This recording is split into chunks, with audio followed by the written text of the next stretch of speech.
근데 전 여전히 셀토스는 3000 언더로 끊어야 진짜 이 셀토스의 그 빛을 발하는 구간이라고 생각을 합니다. 그래서 이 가격대를 만회할 만한 가치가 있는가, 또 어떤 트림이 살만한 트림인가, 이 부분을 상품 기획자 출신으로서 차량의 가격표를 다시 한번 보면서 설명을 드리도록 하겠습니다. 안녕하세요, 스테이션B 강비영입니다. 오늘은 고성능차 슈퍼카 이야기가 아니라 그냥 우리 일상 속에서 아주 가깝게 닿아 있는 현실적인 자동차, 바로 소형 SUV 이야기입니다. 기아 셀토스가 새로운 모습으로 돌아왔는데요, 이번에 이 셀토스 반갑게 하이브리드 파워트레인이 구성되었습니다. 1.6 하이브리드 자연흡기 엔진과 1.6 터보 가솔린 엔진, 이렇게 두 가지 트림으로 운영이 되는데요, 약 400만원 정도 더 비싼 하이브리드를 선택하는 것이 좋은 것인가, 아니면 또 다른 대안이 있는가에 대한 상품 기획자로서의 현실적인 조언을 오늘 여러분들께 해드릴 테니까요, 영상 끝까지 봐주시면 좋을 것 같습니다. 일단 제가 1.6 하이브리드 모델 그리고 1.6 터보 가솔린 모델을 각각 거의 5일씩 해가지고 열흘 정도 진짜 오랜 시간 동안 타봤습니다. 이렇게까지 이번 이 비교 시승기에 공을 들인 이유는, 왜냐하면 이 소형 세그먼트 SUV가 저는 개인적으로 우리나라에서 진짜 더 많이 팔려야 될 자동차라고 생각해요. 우리나라는 정말 이상하게도 비정상적으로 소형차가 안 팔리는 지구상의 독특한 나라 중에 하나입니다. 보통 나라들은 작은 차가 많이 팔리고 큰 차가 이렇게 적게 팔리는 피라미드 구조인데, 우리나라는 완전 역피라미드 구조거든요. 그랜저가 가장 많이 팔리고 엑센트가 단종되는 비운의 이 역사 속에 사라져버린 소형차, 이런 나라가 없죠. 사실 우리나라에서 자동차를 좀 선택할 때 약간 이성적이고 현실적인 기준보다는 남의 시선을 여전히 너무 많이 의식하고 있는 건 아닌가라는 생각도 듭니다. 그래서 좀 더 우리나라 자동차 시장이 건강해진다는 신호가, 저는 이런 셀토스나 지프 레니게이드, 제가 거의 한 8년 동안 탔었던, 제가 운영했었던 자동차 중에 가장 만족도가 높았던 소형 SUV였거든요. 코나 같은 차량들, 트랙스 같은 차량들, 작아서 주차하기도 편하고, 우리나라 사실 도심 길 넓은 곳 별로 없잖아요. 주차 공간 넉넉한 곳 별로 없잖아요. 이런 데서 요리조리 재미있게 잘 타고 다니고 주차도 편하게 하면서 연비도 알뜰살뜰 잘 나오는 이런 차량들이 잘 팔려야 한다고 생각하고, 이런 시장에 있는 차량들이 좋은 상품 구성을 가지고 나와야 한다고 저는 생각을 합니다. 근데 이번 셀토스가 나왔을 때 인터넷으로 돌았던 가장 많은 얘기가, 와, 셀토스가 뭐 4,200? 그 돈치, 이제 이런 이야기들이 굉장히 많이 나왔어요. 셀토스의 옵션을 이것저것 더 하다 보면 4천만원 넘는 신차 출고가를 만들 수가 있습니다. 이 국산 소형 SUV를 4천 초반에 산다는 거는 그 돈이라는 말이 나오는 게 당연히 맞습니다. 저는 이렇게 생각해요. 그거는 셀토스를 뭐라고 할 게 아니라 소형차를 사는데 거기에 풀업으로 넣을 수 있는 모든 걸 다 끼워 넣어서 출고하는 사람들이 조금 이상한 거 아닌가 생각이 듭니다. 소형차는 소형차답게 타야죠. 네, 우리가 소형차를 선택하는 이유가 뭔데요? 실리적인 이유 아닙니까? 조금 더 적은 예산으로 운영할 수 있는 차이기 때문에 타는 거 아닌가요? 그 본질을 망각하면 안 됩니다.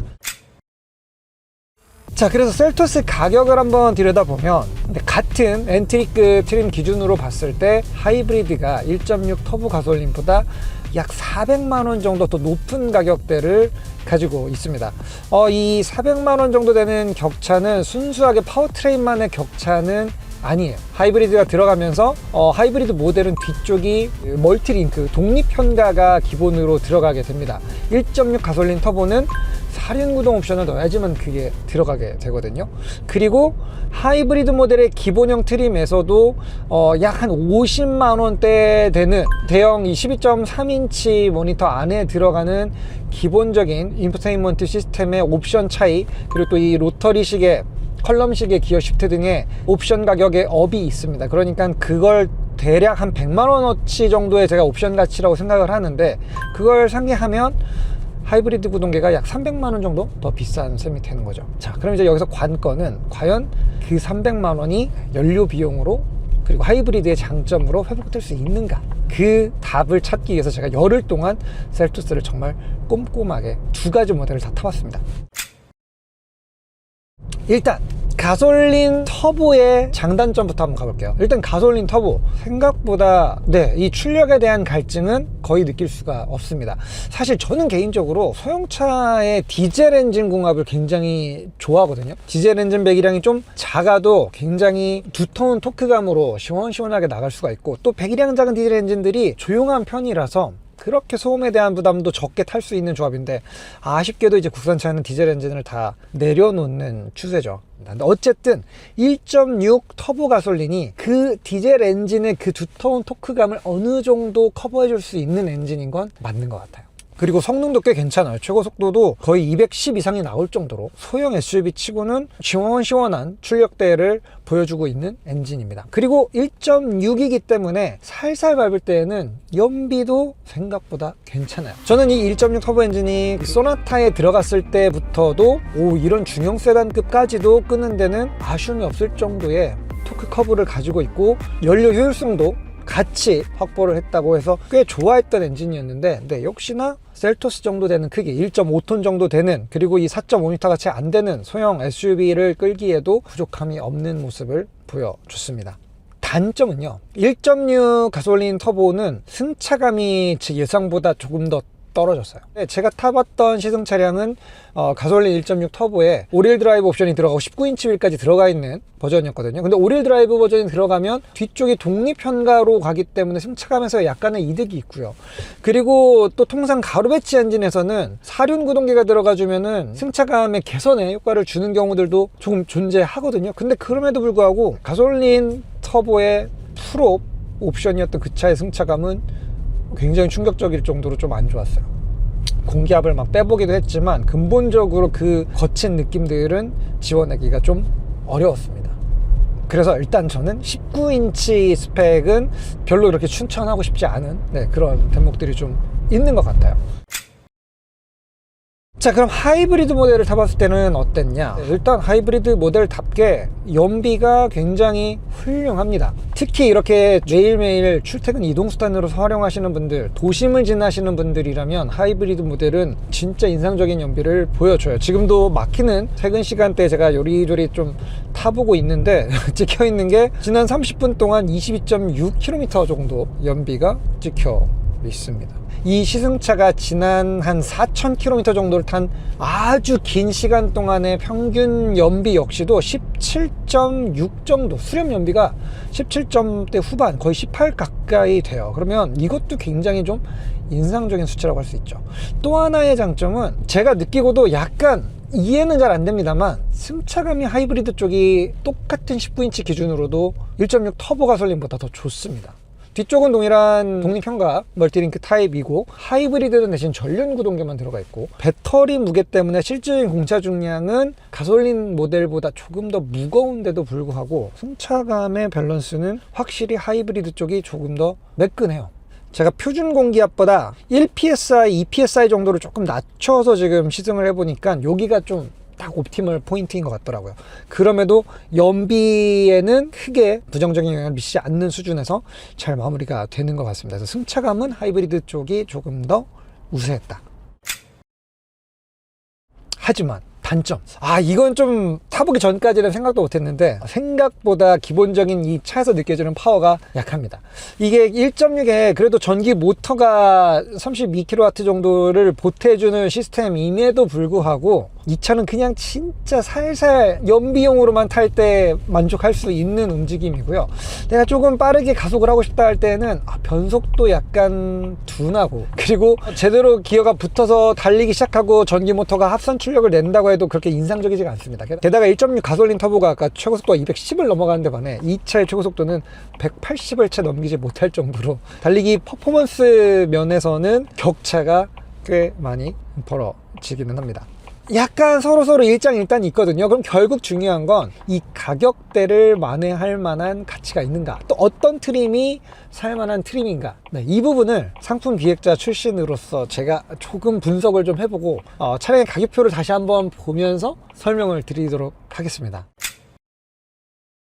실질적인 파워트레인 차이는 제가 아까 320만 원이라고 말씀드렸죠. 300만 원 정도를 더 주고 그걸 과연 연료비로 뽑을 수 있느냐. 저희가 두 가지 차량을 동일 코스에서 시승하면서 연비를 좀 뽑아 봤습니다. 일단 신갈 쪽에서 저희 사무실에 있는 대왕 판교로까지 딱 그 10km 구간, 신호등이 굉장히 많고 왕복 8차로 되는 제한속도 60km짜리 시내 도로 구간이거든요. 그곳을 동일한 시간, 그러니까 동일한 페이스로 두 대가 똑같이 같은 방향으로 출발을 측정해 봤을 때 연비 차이가 좀 인상적이긴 했어요. 1.6 가솔린 터보는 그 구간에서 20km 정도대가 나왔습니다. 오, 잘 나왔죠. 생각보다 잘 나오죠. 1.6 터보가 정말 에코주행으로 가다 서다 하는 흐름만 따라서 타면 생각보다 연비가 잘 나오는 엔진이에요. 20.8 보고 오, 그래도 이 정도면 SUV인데 나쁘지 않은데 생각했습니다. 근데 하이브리드는 그 구간에서 37 정도를 찍었습니다. 근데 굉장하죠. 근데 이게 퍼센트로 확인해 보면 약 1.7배 정도 조금 더 하이브리드 쪽에서 연비가 잘 나오는 격차기는 했거든요.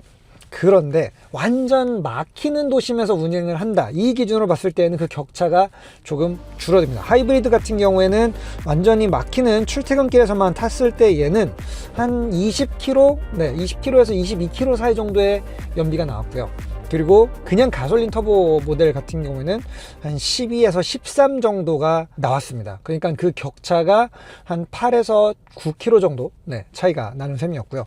고속도로에 올라와서 100km를 달리는 기준으로 한다면 여기서는 격차가 더 줄어듭니다. 하이브리드 모델이 고속도로에서 평속을 100 정도로 유지할 때 연비가 한 17, 18 정도를 기록을 한 반면 가솔린 터보 모델 같은 경우에도 한 16 내외 정도를 보여줬어요. 그러니까 여기서 보여주는 격차도 리터당 한 2km 정도 차이입니다.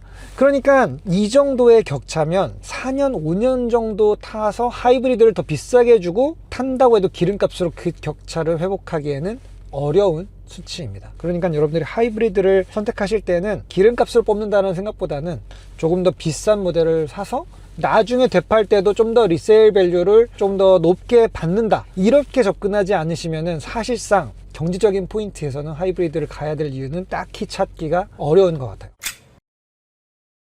그래서 제가 지금 가격표를 이렇게 쭉 보다 보니까 이 셀토스를 4,200에 출고하는 거는 정말 그거는 아닌 것 같아요. 굳이 그래야 될 이유가 전혀 없는 차입니다. 왜냐면 소형차임에도 국산차는 기본 옵션들이 너무 좋거든요. 수입차랑 비교했을 때도 이게 어나더 레벨의 클래스입니다. 그래서 가장 엔트리 트림인 트렌디를 선택하더라도 웬만한 수입차에 들어가는 옵션들이 다 들어가 있습니다. 그리고 생각보다 실내 공간도 넉넉하고 적재 공간도 나름 괜찮은 실용적인 자동차가 되거든요. 저라면은 이 트렌디, 프레스티지, 시그니처, X라인 이렇게 네 가지 트림이 있는데 X라인이나 시그니처 쪽은 눈도 안 돌려볼 겁니다. 여러분들이 정말 깐깐한 소비자고 실용주의자라면 트렌디 트림에서 여러분들이 필요한 패키지 옵션 한 2개 많으면 3개 정도 선택하셔도 충분할 거라고 생각이 들어요. 굳이 트렌디에서 따져봤을 때 아쉬운 점, 16인치 휠, 이게 조금 요즘 기준으로는 스타일링 면에서 너무 안 좋거든요. 19인치는 제가 좀 승차감이 과하다고 했잖아요. 그러니까 저는 18인치가 들어갈 수 있는 이 스타일 팩이었나요? 이 스타일 팩을 트렌디에서 109만 원 정도를 주고 추가할 것 같아요. 그러면 휠 타이어 커지고, 그리고 LED가 리플렉터 방식에서 이제 프로젝션 방식으로, 실질적으로 똑같은 LED여도 야간에 보여주는 그 노면에 뿌려지는 빛의 광도가 프로젝션 타입이 훨씬 더 또렷하고 밝습니다. 그러니까 이거는 외관적인 플러스 뿐만 아니라 여러분들 안전에도 플러스가 되는 옵션이기 때문에 스타일 옵션은 거의 트렌디에서는 머스트헤브 아이템이 아닐까라는 생각이 듭니다. 단 한 등급 위 트림인 이 트렌디가 아닌 그 프레스티지에 들어갔을 때 여기에서 이 스타일 옵션을 선택하게 되면 휠이 또 19인치로 올라갑니다. 그래서 저는 여기가 조금 애매해지는 부분이 되는 것 같아요.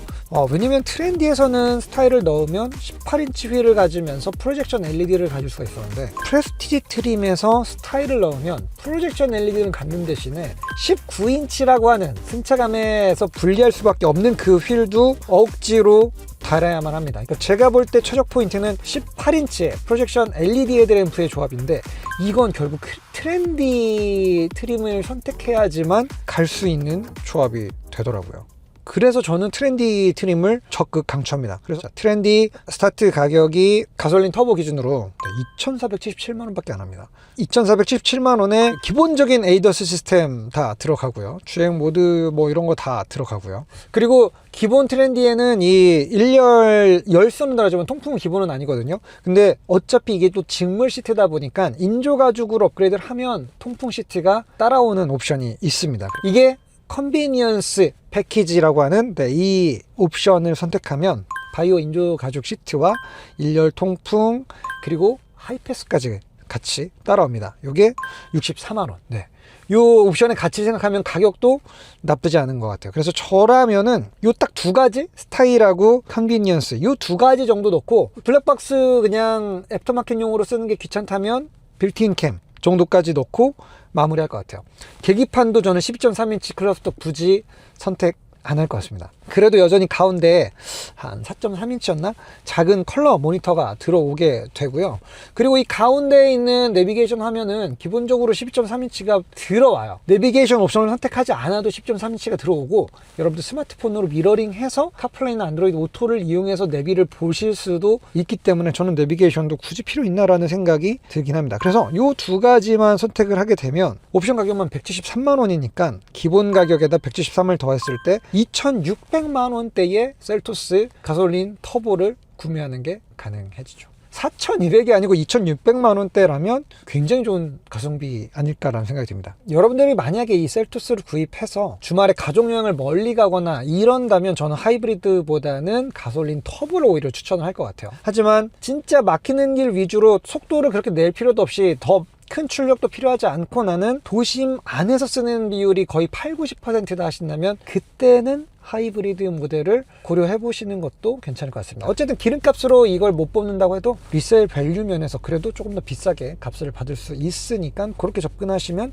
될 것 같고요. 하이브리드 모델 같은 경우에는 트렌디를 넣으면 이제 거의 2,900 정도에 육박하는 가격이 나오게 되거든요. 근데 전 여전히 셀토스는 3,000 언더로 끊어야 진짜 이 셀토스의 그 빛을 발하는 구간이라고 생각을 합니다. 그리고 하이브리드 같은 경우에는 기본 옵션이 살짝 1.6 터보보다는 더 좋다고 말씀을 드렸잖아요. 그러니까 선택 품목에서 약간 욕심을 좀 버리시고 딱 3,000 정도의 마무리를 하시는 것. 저라면은 똑같이 하이브리드에다가 109만 원짜리 스타일팩 요 정도만 딱 추가를 하면 딱 3,000 정도의 그래도 거의 옵션들이 필요한 것들이 다 들어있는 이러한 차를 손에 넣을 수 있지 않을까 해서 일단 강력 추천을 드리고요. 그리고 요 지금 기아 전용 액세서리로 나오는 요런 것들이 있어요. 이게 이제 이 앞쪽 계기판 뒤쪽에다가 얹어 놓는 수납함인데 약간 코너를 빨리 돌면 이게 미끄럼 방지가 되어 있다고는 하는데도 쑥쑥 빠져가지고 떨어집니다. 운전하다가 내 앞에 대시보드 위에서 뭔가 이 물건들이 움직이면 굉장히 위험한 상황들이 될 수 있으니까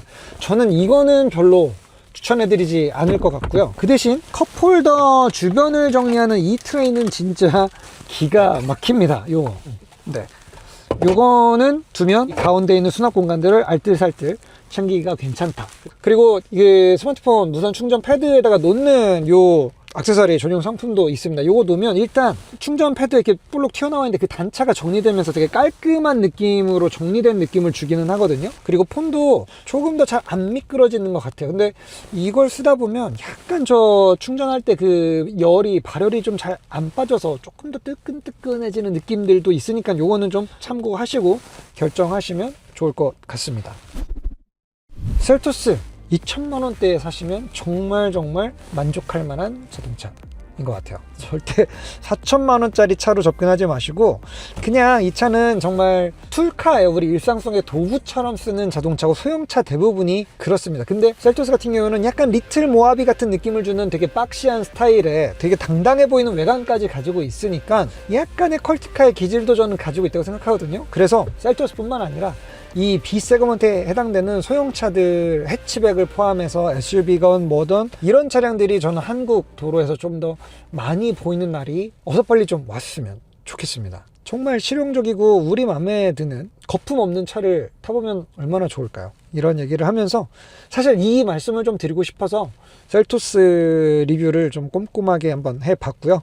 다시 한번 말씀드리지만 저는 개인적으로 그 지프 레니게이드, 이것도 B 세그먼트 이 차량 동급의 차량이었는데 그 차량을 신차로 출고해서 8년 동안 타면서 진짜 만족도가 가장 좋았던, 제가 역대 소유했던 차 중에 만족도가 가장 좋았던 차였습니다. 크기가 작아서 끌고 다니기도 너무 편했고, 저희 아이가 태어나자마자 뽑아가지고 거의 8살이 될 때까지 실내 공간 좁지 않고 정말 실용적으로 잘 탔거든요. 네. 그리고 2천만 원대에 사면 나중에 대빨 때 감가가 된다고 해도 사실 그렇게 부담이 될 정도의 어떤 손해가 있지도 않을 차급이기도 하고요. 작은데 당당해 보이는 이런 차량들, 네. 뭔가 이 소형차들이 디자인에 대한 약간 과감한 시도들이 더 많기 때문에 네. 이런 차량들 타보면 실질적인 소유 만족도는 굉장히 좋습니다. 아마 중형 세단급에서 소형 SUV로 내려오셔도 실내 공간은 큰 답답함의 차이를 못 느끼실 거예요.